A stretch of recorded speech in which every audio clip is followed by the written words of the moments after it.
Hello and welcome back to Noise Kitchen Studios. I am your host, Jason, and today we're going to do a music breakdown of a song I've done and also talk about how this is the last song I'm ever making of this kind again because I've been doing the same thing for like 20 years and I'm calling it a career. We're moving on to new territory. I'm going to break down my weird music history of what I do, why I do it, and why, like an old set of skin, like a cicada, it's time to shed the skin and go somewhere new. If this is your first time on the channel, like it, subscribe it. I would say hit the notification, but I've never done that on a YouTube channel my entire life, and I would never tell you to do something that I wouldn't do myself. So, yeah, thank you. So I'm a pop guy at heart.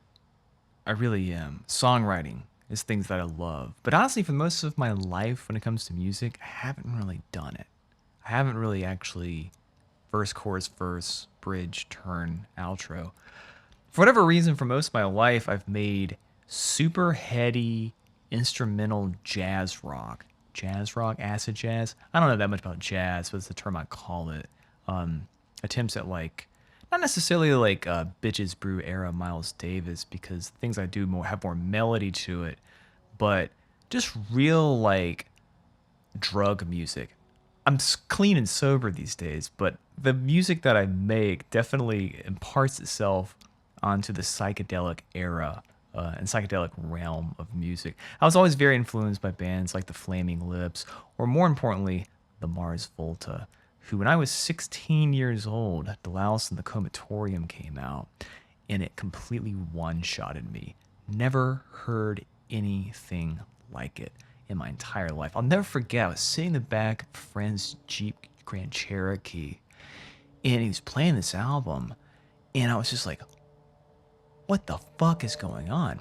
And it's a moment in my life musically that you only get like once, maybe twice if you're lucky in your life, particularly you're young, and if you like music and you're a musician, which I was at the time, you know, you hear music, you hear songs, it's like, I want to hold your hand, and all that shit. And then someone plays you a band that completely one-shots your understanding of music. You're like, wait, what is going on? Like your brain almost has like a panic attack. It had no idea sounds could do that. And though, you know, I'm a huge fan of the Volta and I'm more of a like a kind of a snob guy. My favorite Mars Volta album was always the Bedlam and Goliath. But without question, Delouse and the Comatorium was an album that influenced me and countless other people from that time, and to this day for sure. But at the time, musicians are just like, what is going on? I did not know sound could do that. And to further emphasize, it taught me the ideas of like painting with sound, painting with sonics. That's to be like psychedelic music is. It's about trying to like use paint brushes and paints to like make noises that like really envelop you as much as you can from the lowest frequency to the highest frequency. And that kind of was what I did for 10 years. Sorry, 20 years almost. Um, I realized that when I started this YouTube channel in classic style, I buried the lead. Like I'm a musician. I've helped record music for other artists, played on countless songs too. But I do have like a solo career, and the solo career stuff has been, with some exception, there have been a few like songs here, like with stuff with vocals, but predominantly it's been straight up like put the tape on, drop acid, and go crazy, that kind of stuff. And this song we're going to talk about is the last one. I've ran this idea into the ground. And it's also, you can also say there could be like a disconnection between the head and the heart. Because like I said, like your boy fucks with some Bruno Mars. Like I'll go toe to toe. I think Bruno is the best songwriter of my generation. Hot take. But I've always just been so influenced by songwriting. It's time for me to put up or shut up. It's time for me to like kind of give back to the thing that I truly love. Because even though I make like instrumental crazy music, I don't listen to that shit at all. Like I really don't. I love music soundtracks and video game soundtracks, which I guess would quantify into that area. But I'm not like an instrumental dude really. So I need to like pivot into something new. And I don't want to like lament the work that I've done because it taught me a lot. It taught me how to mix. It taught me how to like try to bring order to chaos as best as I can. But now it's time to take all that knowledge and put it into something new. So this song we're going to talk about is the final chapter because I got nothing left. And so I'm not sure if it's the best song I've ever done either, actually, but it's definitely like it's like the final epitaph to this era.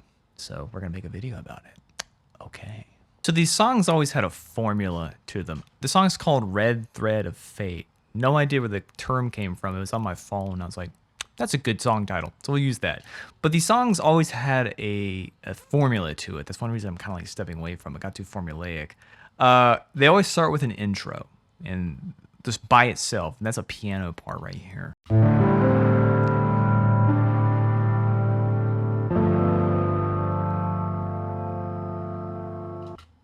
Little jazzy bit. I've been working on piano. And something about me and music, if I'm making it, is that for the most part, everything gets bounced. So like this piano part in most of the tracks here, they all have a bunch of effects on them, but they always get bounced. And if you look at the tracks right here, these are VSTs or instruments that you'd be sampling. We'll take those away. But the predominance of the tracks are here.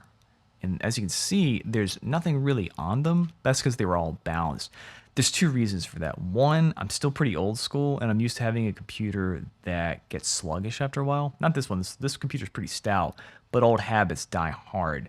The other reason, though, too, is that I still treat everything like it's tape. Never really worked on tape, but I like the idea behind it, meaning that when it sounds good, you bounce it. There's no going back. Can't futz with it later. It is what it is. You print it, move on. Work for the Beatles, it'll work for you. It'll work for me.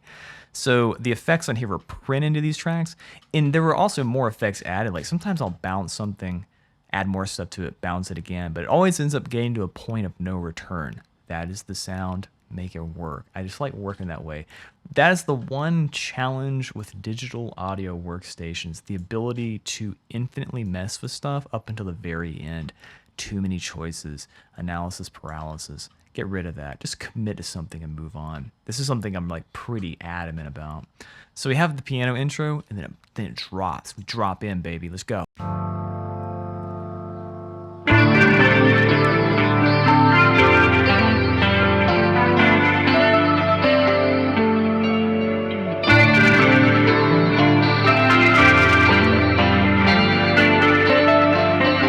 So then the guitars come in. I'm not a great guitar player. It is a complicated instrument.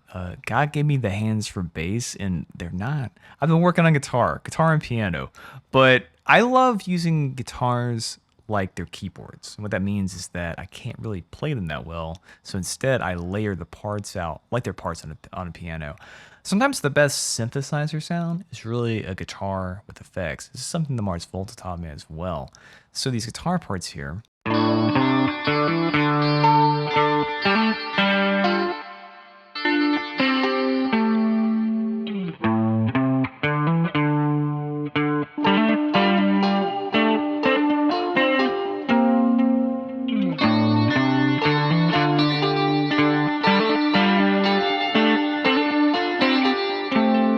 Like this is always the thing, basically just trying to layer guitar parts to get a sound. Like they're not really playing in unison, but they're building off of each other, trying to make a unified melody. In this case, there's two low ones, two high ones.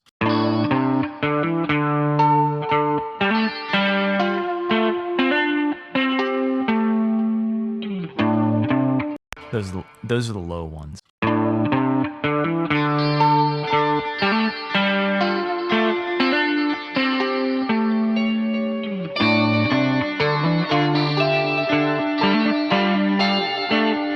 Something like that, essentially.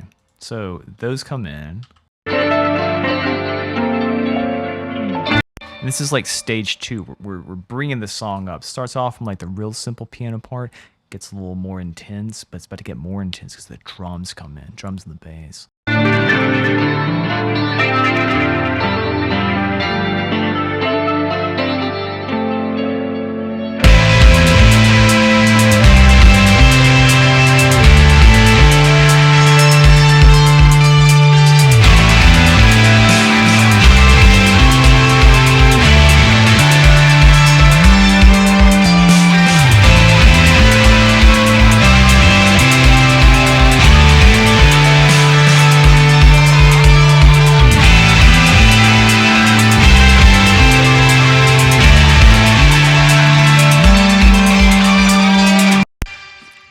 this part's pretty Volta inspired actually. But to break it down, we just have, first off, there's not really that many tracks. I've never really done something where I have like 100 tracks. Which maybe that's a fault of my own. But at the end of the day, I try to get the most like juice out of the squeeze. So like you got 1, 2, piano, 3, 4, 5. Those keyboard parts, 6, 7, 8, 9, 10, 11. That's about it. 11 tracks. In my head, I think about how would you say, everything's still a 24 track recorder. Like there's still only, it's like traditionally on a tape machine, there was always, at the peak of it, there's 24 tracks. Yeah, you could jump to and get 42, but 24 tracks is still kind of like, when we think about music from back in the day, that's all they had. That's why bouncing things down was so important. And the further back you go, the less tracks there were. If I'm correct, like even at the end of like Abbey Road era Beatles, they only had 2 4-tracks, so 8 tracks total, which is fucking crazy. But to break it down, we'll start with the drums and the bass.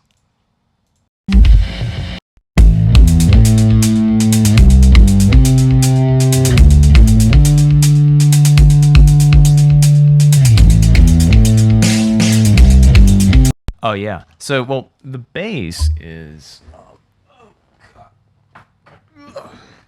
old. This guy. Have I talked about this bass? This is my Marcus Miller jazz bass. I've had this thing forever. It's the most important instrument I own, and this is it. I love this thing. I really do. It weighs a shit ton, but that's why it sounds so good. And I think it was tuned to D standard, so D, G, F, C, and which I don't know. This bass kind of lives in that tuning now. It's getting kind of old, and it doesn't love being in standard. It definitely is like the whole thing resonates better at D standard because it's kind of getting old. The wood's drying out, that kind of thing. But it records really, really well, and has like a active passive thing in it. I never use that anymore. But yeah, this is the bass. The bass is pretty stout too. It was recorded using the Ampeg Brainworks modeler I talked about in a previous episode.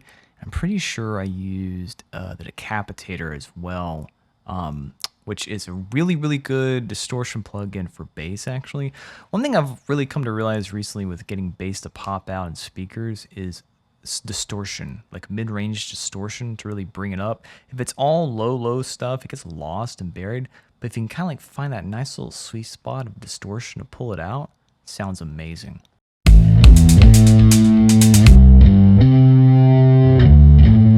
You can clearly hear the distortion on this.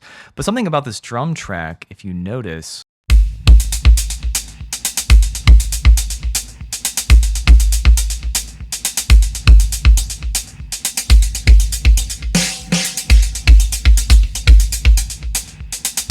the stereo image is changing, and that's because I was intentionally automating it so that the stereo would spread out at certain parts of the song. So in context, they're tighter here at the first chord section, they space out here.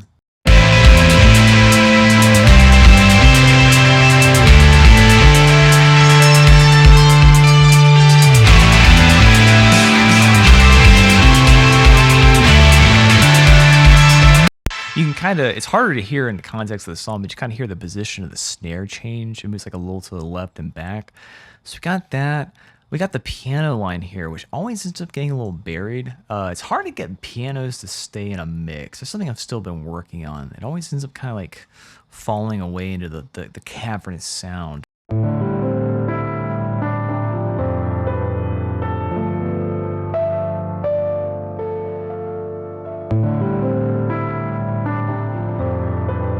But it's carrying the main melody of the rest of the song too.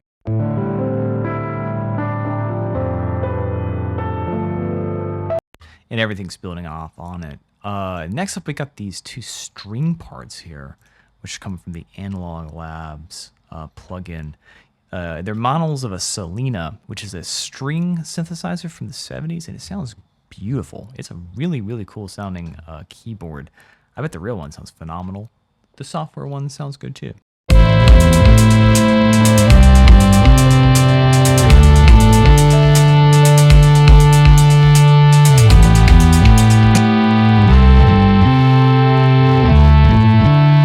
And they're playing off of each other, trying to make like a counter harmony.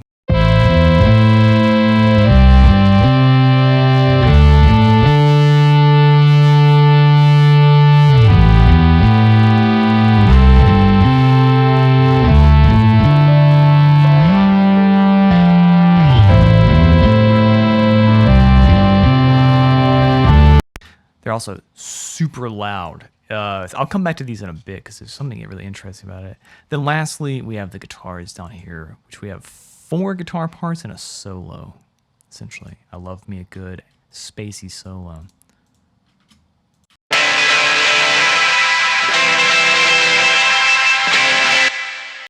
That's pretty brutal sounding, actually.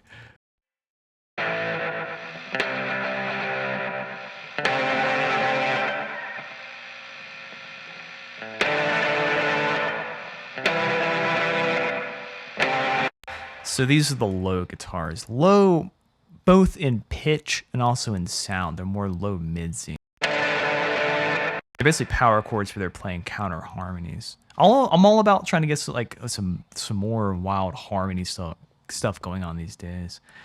And then the real like money maker here is just like wild indie rock like chord kind of like.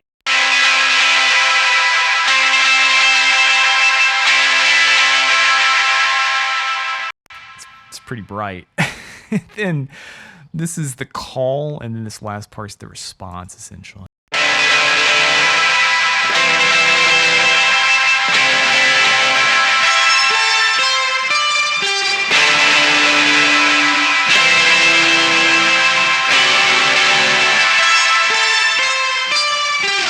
That kind of thing. And then there's a solo at the very end. So we'll play them all in context.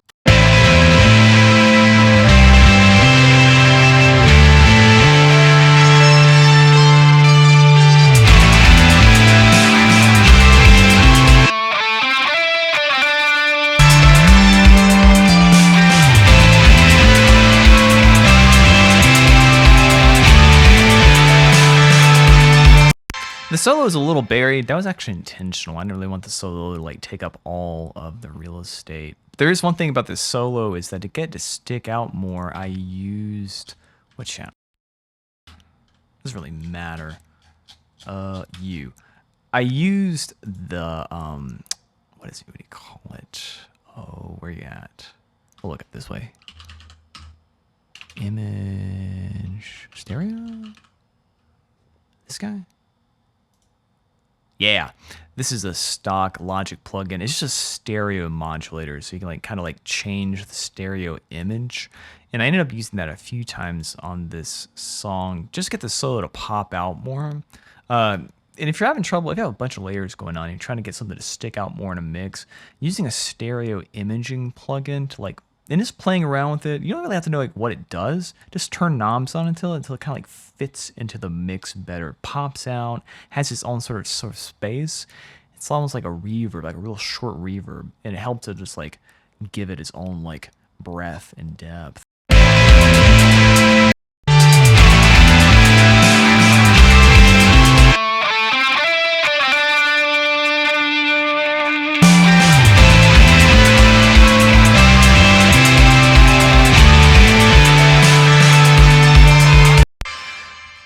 And lastly, so these Selena parts, you know, they're loud in context,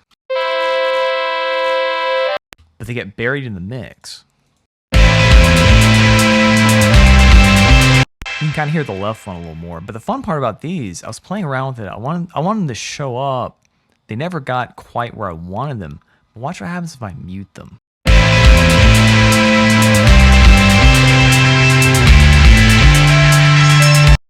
The song goes away. Like they're carrying the load, and they're the kind of thing where it's like they're there for the presence, but the second you take them away, it's like something's wrong.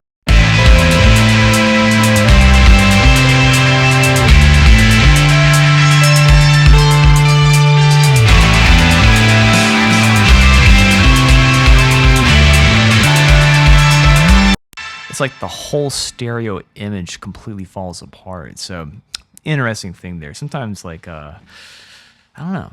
you might want something to be present, but it ends up not being. But if you take it away, it's like, whoa, I don't like this. Something's wrong. Okay, so the listeners survived the first sonic assault. Now it's time to move on to the next one. Well, actually, sorry.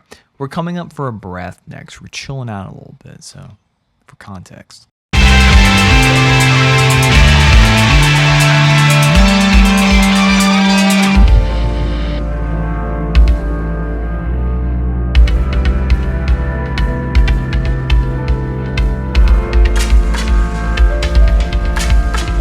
For this one, we're automating some delay on the drum.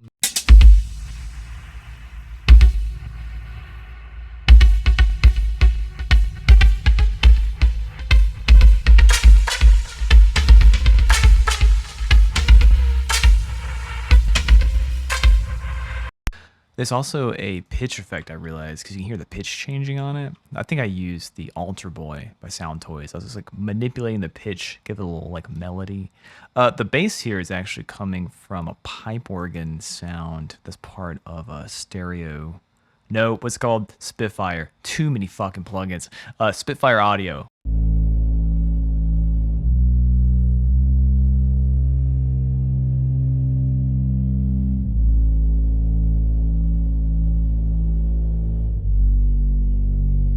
Just the real low stuff, which I guess that would be like a 24-foot principal. It's a little too low to be 16.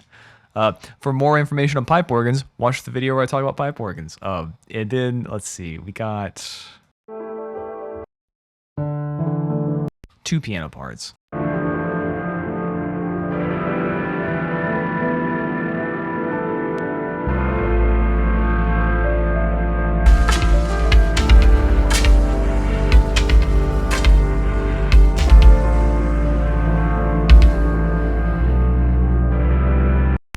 And this goes into the next part. Part 2. There's 3 parts to the song, 3 movements.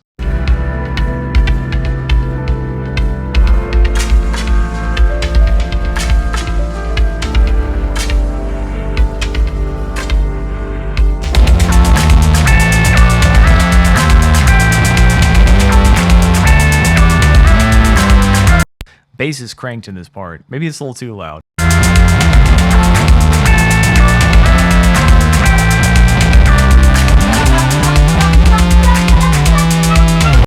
I saw some goofy vibes with this part. We got this part here, this vocal synth, also from the Analog Labs.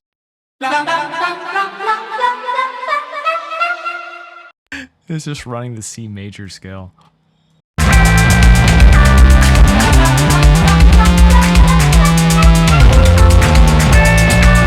And then there's this part from a DX7 that sounds like a car door, like a car jar sound. And I kind of play with that too.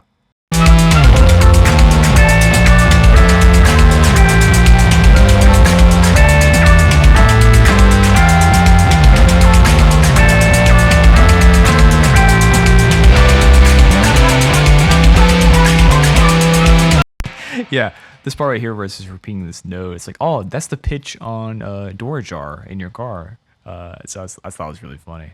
And then there's a guitar part down here. It's like playing like a bar chord. Kind of a callback to the version of this in the first part of the song, and they're just playing together.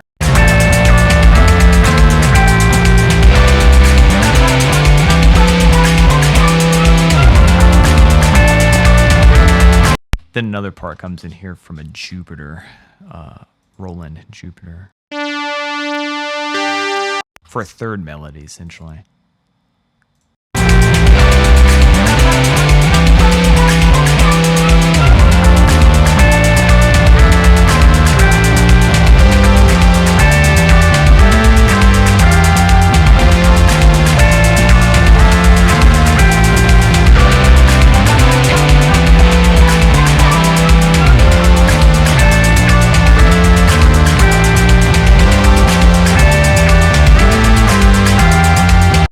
Drums are knocking, though. Drums are going pretty hard in this one. I had to cook them a little bit.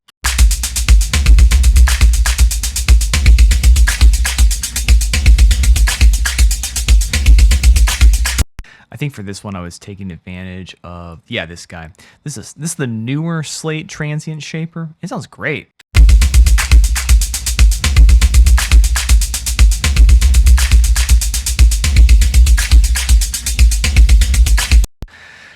Ooh, I love transient shaping technology. It is my favorite thing because when you turn it off, the drums get kind of like farty. They kind of get too wide to demonstrate. I'll start with it off. It's just like real wompy, kind of just like tubby tubby.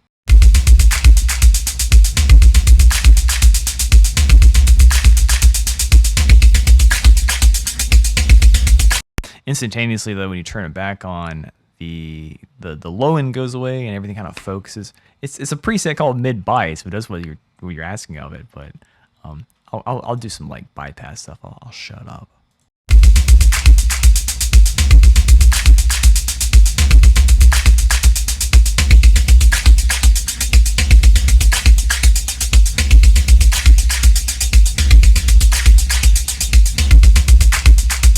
Yeah, really just makes it punch out the speaker more. It's all about the punch, man.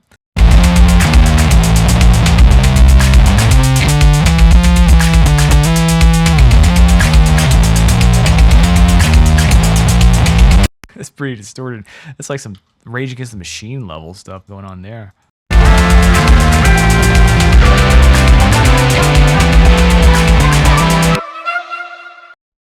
This part was so stupid, I had to keep it.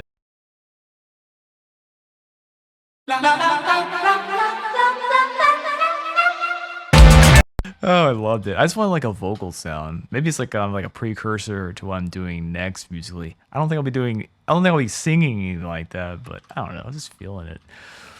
A lot of this music that I made had the energy of like if you give a 4-year-old kid a bunch of toys, like what would he make? And like a lot of this music sounds like a 4-year-old kid. I'm a 4-year-old kid, just like knocking two like toy cars together, like knocking over like a castle made out of blocks, like building blocks. I had a bunch of those as a kid, the wooden ones. I remember like knocking over some Lincoln logs, that kind of thing.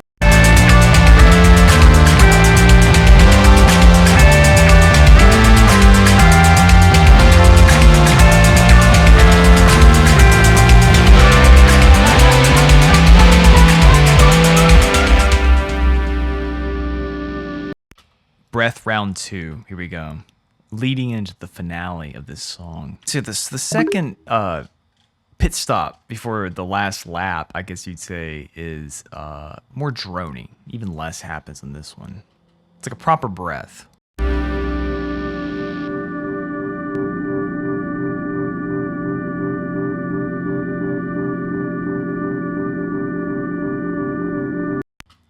Yeah. And originally, this song was going to end on a drone, but then I was like, wait a second. I think this is the end of this road. This is the last one. Let's go out on a banger. Let's bring in some like new drums, some new bass, one final solo for the road, and also, let me play it first.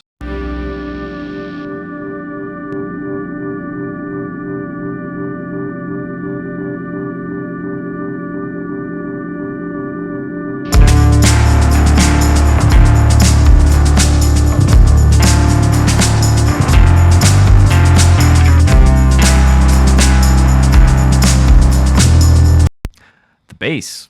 So I tuned the bass to C, drop C. So it's like C, G, C, F. And I don't usually, I've been getting more like down-tuned bass stuff because it gets really, really bassy. It sounds really good. Like just listen to the bass part alone.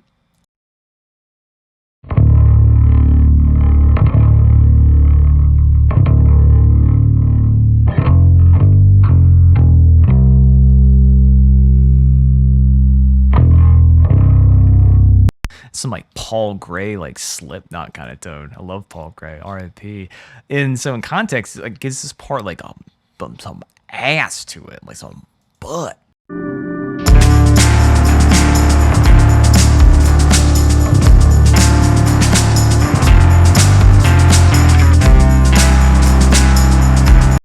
The drums are from the Logic AI drummer system where you can like make it create drums and play around with it. I'll get more of that in a later video, I think. Just like talking about the way that the Logic drum manufacturing has come a long way. It's a really cool tool. I was going for some like let Revelator. Is that? No, hold up. 1 second. It's a Radiohead song I'm thinking of from In Rainbows. I'm gonna pause this video real fast. Reckoner. Man, In Rainbows is a great album. But yeah, I was going for some just that tone.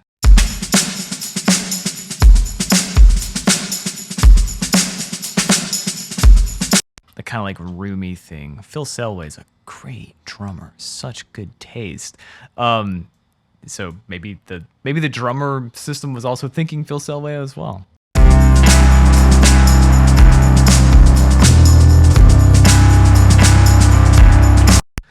This one, there's no piano. Well, no, there's piano. What's here? Oh, there's a drone. Yeah, kind of like a Silent Hill 2 kind of thing. But we got some Rhodes coming in from the Spitfire Labs software as well. No, that one's from Analog Lab. The second one's from Spitfire. I can recognize them.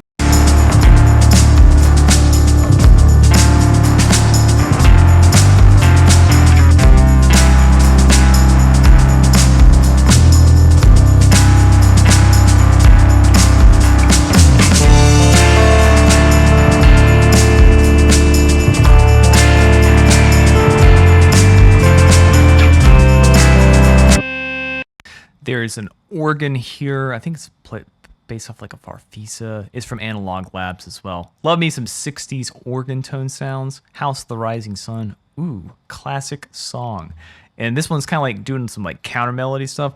We're setting everything up for the final solo that I keep like delaying. So I'm gonna play that. Well, this is the part like we gotta cook up the melody, cook up the band a little bit. Then like the last solo comes in and like dances over top of it.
Then we just end on a fade out. I actually didn't print this last solo, so we can look at it a little more in depth. We got a bunch of stuff on it.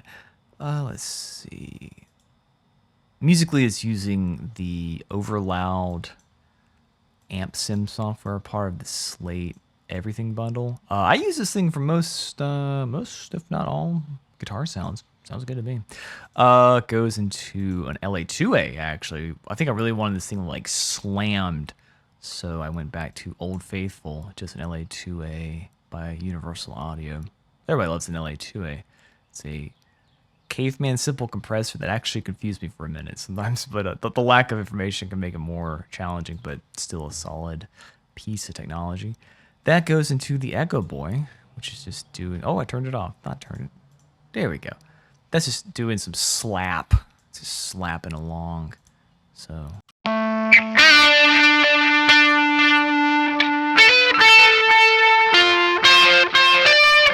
just a little bit. Sounds a little darker sounding. And then lastly, same as the solo from the start of the song, we used a stereo spread. And I can actually demonstrate this time the before and after. So we'll do that.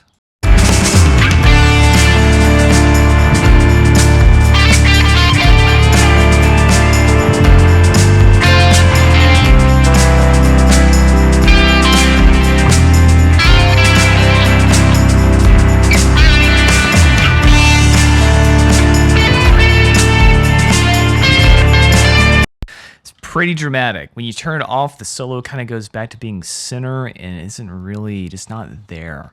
And I really, really love stereo. I love transient shapers. I love stereo imaging toys too. And every DAW has some variation of both.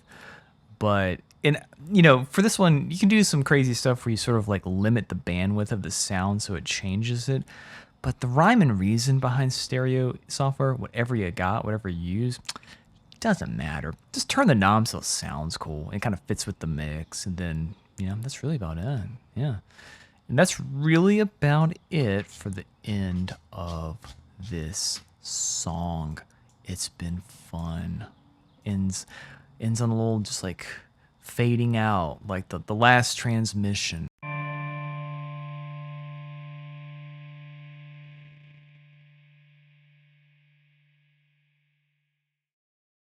And it was actually more dramatic. So I made some modifications to this song before I made this video. And everything, I'll talk about the mix bus in a minute because that's what everybody does in a music production video. But everything's running through this SSL 4K Bravo. And there's a dynamics section here, this thing right here, which I never really thought about what a dynamics processor is, if I'm honest with you.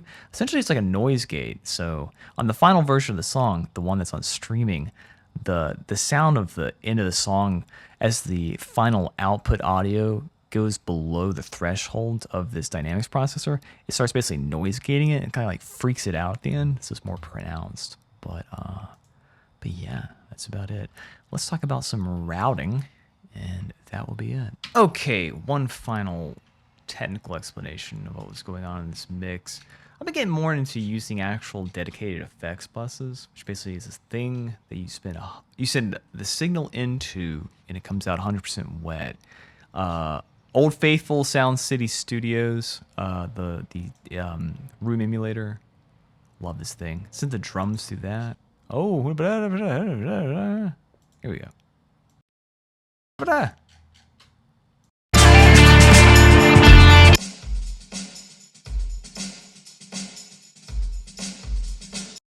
Love this plugin. Best plugin I ever bought. All of the guitars were going through this bus with the Verb Suite made by Slate. Great reverb plugin. Use it for all times of different stuff. All right. A quick example of that.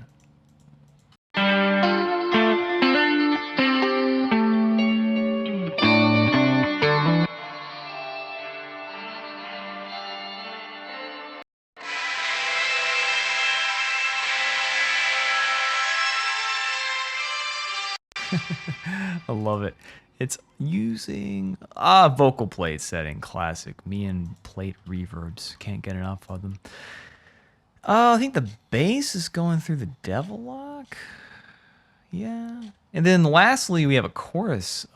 Slate came out with a new plugin that essentially models an old Roland Chorus D, I think it's called. Model D. Dimension D. The Dimension D, which sounds good. And I was running the bass through that for some extra bass chorus, I'm starting to build out this effects bus thing as I go. It's been fun though. Actually, I've had a lot of fun being able to just like send stuff to a dedicated bus. I don't know. People do it all the time. Maybe I should too.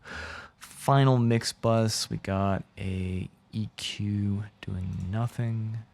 Got a virtual mix rack, which I'm not doing much. We got it going through a channel strip. And this distressor is actually carrying the load. It's like 50-50 wet dry. Just something to turn the mix, get it tight and punchy, as the name implies. The Kiss of Shame, one of the wildest named plugins I own that was free. This is a tape emulator. Love this plugin to death. It's free. Go get it. It's great. Oh my god. My favorite tape plugin ever made. And it's free. Just type in the name on Google. And what's better than one tape plugin? Two tape plugins. We're also using the Safari Pedals Rabbit tape. The mix was okay before I used this one. I'll demonstrate. This rabbit tape thing sounds really, really good. Put it over here at the end.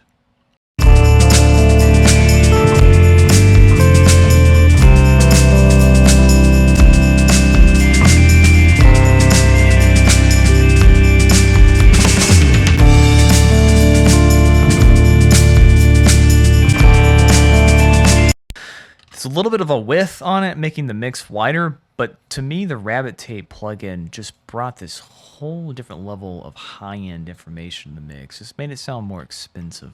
Like I said, the SSL 4K Bravo, just a channel strip modulator plugin, I guess you'd say. I like running mixes through a channel strip. I use it for one because there's a width knob in this plugin, so you can make the mix wider, shorter, automated. I just like it's a nice, easy way for me just to quickly make adjustments on the actual mix. There's a couple mix changes here. And lastly, just imagine that there's the Slate VSX plugin here instead of this can opener. Can't use the VSX because if you don't have the headphones, this song will sound terrible. But this video on the VSX, go watch that one and find out what I'm talking about. You know, I don't ever get too crazy with it, but that's really about it. All right, word. So I think to wrap up this video, I think about how out there in the universe, somewhere, there's somebody who, for the past 20 years of their musical career, has written nothing but songs. And they're going to start the opposite of this journey, where they're going to go write crazy psychedelic music, you know, maybe for the rest of their life. And that's perfectly fine too. I think that like our journey as musicians, whatever we do, it ebbs and it flows. The things that inspired you at one point, they change, they evolve. At least they should. And the thing that you should always remember is to be honest with yourself about when you've kind of reached the end of the road and it's time to move on to something else. You know, in the top tier of musicians throughout human history, there's some good examples of this. David Bowie is one that always comes to mind. A guy who reinvented himself countless times through the decades, but always still remained true to himself. Prince as well, from like the Revolution to the New Power Generation to what he did in the 2000s. Even Taylor Swift, to her credit, a musician who has changed the way that she makes and operates throughout her career. Just look at the success of her Eras tour. So no matter what you do in music, I think that just you gotta, it's a tired and true phrase, but being honest with yourself is important. And if you don't get the fizz from what you're doing, maybe it's time to change what you're doing and see where it takes you and work on something new. You know, for me, like my voice and singing, like it's pretty new. I don't know too much about it. And I'm curious to find out what that actually can entail. So yeah, that's about it. Never be afraid to jump ship, change, do other things. Never know what might happen. Thank you very much for joining me in this video. And I promise it won't be another month to make another one. All right. Adios.